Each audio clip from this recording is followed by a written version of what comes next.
It's not controlling to check your phone. My therapist says it's trust issues. But when I caught her sending late-night pics to her gay best friend and asked to see her phone, she screamed, "Abuser." So I disappeared without a word. He exposed their affair, and karma hit harder than I expected. Hey viewers, before we move on to the video, please make sure to subscribe to the channel and hit the like button if you want to see more stories like this. Thanks. The first time Ashley grabbed my phone, I thought it was cute. "Oops, just wanted to see your wallpaper," she'd said, swiping through my messages with a smirk. I didn't react. What was there to hide? 6 months later, it wasn't cute anymore. "Ben, who's Megan?" Ashley held up my phone, her thumb hovering over a text from my cousin. "The one whose wedding I'd RSVP'd to last week." "You know Megan." "My cousin," I said, reaching for the phone. She pulled it back. "Last name." "Ashley. Come on.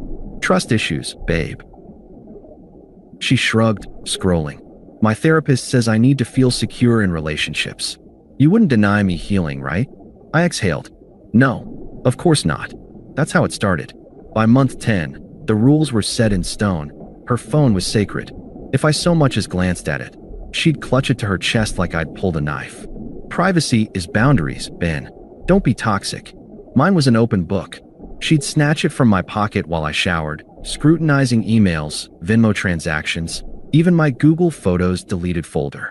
Any protest was triggering. The one time I asked why her trust issues meant I had no rights, she teared up. "After what my ex did to me, I can't believe you'd compare us." I stopped asking. Then came the night I caught her. We were watching a movie, her phone face up on the couch. A Snapchat notification lit up the screen. "Jake Peach, sent you something. Hope it inspires you," winking face. Ashley grabbed it so fast she elbowed me in the ribs. "Work stuff?" she said, typing rapidly. I stared at her. "At 11 p.m.? He's my gay best friend," she scoffed, as if that explained everything. "We have a body positivity group chat." "God, you're paranoid." Something cold settled in my chest. "Show me," I said. Her face twisted. "Wow, after everything I've been through, you're monitoring me now." She stood up, phone clutched to her like a life raft. "My ex controlled me like this. Is that what you want?" I said nothing. She stormed out, slamming the bedroom door. I stayed on the couch, and for the first time, I wondered, what's she so afraid I'll see? I waited until Ashley left for work the next morning before I moved. Not out, not yet. But I did open my laptop and typed 2 words into Google: Jake Thompson gay. The first result was his Instagram. A shirtless gym selfie, captioned, "Ladies, behave." I clicked his tag photos. There he was, arms around a brunette at a concert, lips pressed to her temple. 3 weeks ago. Gay best friend, huh? My fingers hovered over the keyboard. I shouldn't do this. But then I remembered the way Ashley had clutched her phone last night, like a criminal hiding evidence. I opened our shared phone bill. 11:47 p.m. 2-minute call to Jake, 1:23 a.m. 12 text messages exchanged the night she'd claimed she was asleep by 10. I screenshotted everything. When Ashley came home, she was all sweetness, kissing my cheek like last night never happened. "Missed you today," she said, tossing her purse on the counter. "You're not still mad about Jake, are you? Because that's kind of fragile." I handed her a coffee. "We need to talk." "Ugh. Now." She rolled her eyes but sat. I slid my phone across the table, the screenshot of Jake's Instagram open. "You said he was gay." She didn't even blink. "By then. God, are you queerphobic now too? And the body positivity chat?" I pulled up the call logs. "Why were you texting him at 1 a.m.? For the first time, I saw a flicker of panic. "Then you tracked me." She shoved the phone back. "This is stalker behavior, Ben. My therapist warned me about this." I stayed calm. "You check my phone daily." "That's different." Her voice cracked. "I do it because I love you. You're doing it to control me." The hypocrisy was almost impressive. "Ashley," I said slowly, "if this is all innocent, show me the chat." She stood so fast her chair screeched. "I don't know you proof. You either trust me or you don't."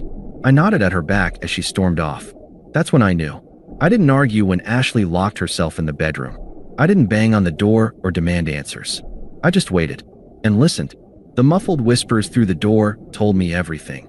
"Jake, he knows." "No, I told you to delete them." A pause. "Well, fix it. Say you're bi. Say anything." I took a sip of coffee. The bitterness matched my mood perfectly. The silent exit. By the time Ashley emerged, red-eyed, phone clutched like a lifeline, I'd already made my decision. "We good?" she asked, forcing a smile. "Yep," I said. "All good." I didn't mention the call. Didn't ask about Jake. Just scrolled through my phone like nothing had happened. Her shoulders relaxed. Victory. She didn't notice the Zillow tab open on my laptop. The boxes. I waited until her girls' trip to Miami. "Self-care weekend," she'd crowed, tossing lingerie into a suitcase. "Don't miss me too much." "Wouldn't dream of it," I said. The second her Uber pulled away, I got to work. Clothes, donation bin, toiletries, trash, keys, left on the counter. The only thing I kept? The framed photo of us from her birthday. I put it in the box labeled Ashley's shit and left it by the door. The note. No long letter. No anger. Just 6 words on a post-it. "You were right. I do have trust issues."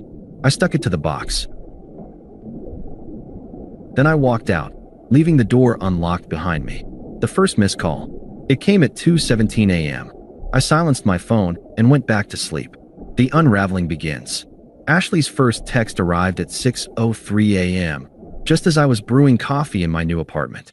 "Ashley, where the fuck are my clothes?" I sipped my coffee. Didn't reply. By noon, her tone had shifted.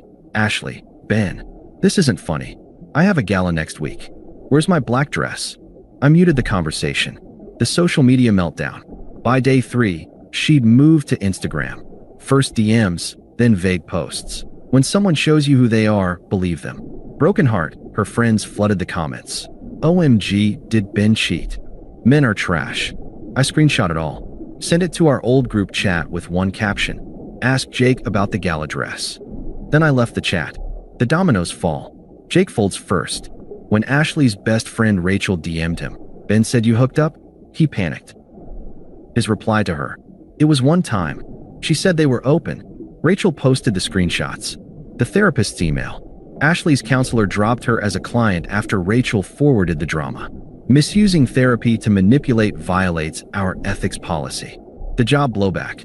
Jake worked in HR. When the open relationship lie reached his boss, he was let go for misconduct. Ashley's office found out. Suddenly, her work wife, lunches stopped. The desperate pivot. Day 10, her texts turned frantic. "Ashley, Jake lied. I never. Ashley, please. I'll go to couples therapy. Ashley, you're really going to abandon me?" I blocked her number. Then she showed up at my office. She looked different. No perfect eyeliner. No practiced pout. Just smudged mascara and a shaking lower lip as she stood in my hallway, her knock still echoing. "Ben," she choked out. "We need to talk." I didn't step aside. She tried to push past me. "Jake ruined me. My friends, my job. You did that," I said. A beat of silence. "Then fine." She screamed it, fists clenched. "I fucked up. But you left. You were supposed to fight for me." I almost laughed. "Like you fought for my trust." I reached into my pocket. Held up my phone. The one she'd clawed through 100 times. "Want to check my messages? Make sure I'm not lying." Her breath hitched. I dropped my arm. "Didn't think so." She opened her mouth. To beg. To curse. I'll never know. But I closed the door before she could speak. The lock clicked. Through the wood, I heard one ragged sob. Then footsteps. Then nothing. Thanks for watching. Make sure to subscribe to the channel and hit the like button. What do you think about this story? Share it in the comments.